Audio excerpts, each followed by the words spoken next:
Hello guys, in today's video I'm going to show you how to buy Bitcoin with Zelle.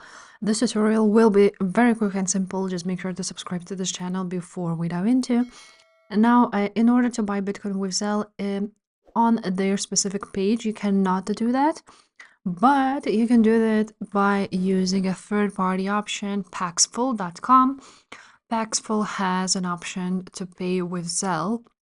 So, for example, you're going to choose a buy here.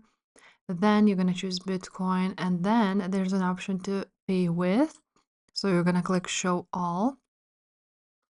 And you will have a lot of options here, but you want to go ahead in the search bar and write down Zelle. And you will see here Zelle Pay. So you're going to choose that. Now you're going to enter the amount you want to go ahead and spend and click find offers.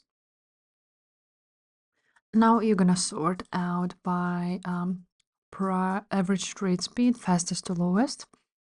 And now you will have this, for example, option. Let's go ahead and click buy.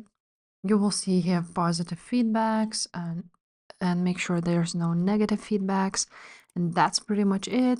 That's how you can buy Bitcoin with Zelle. If this video was helpful, guys, make sure to subscribe and I will see you next time. Bye.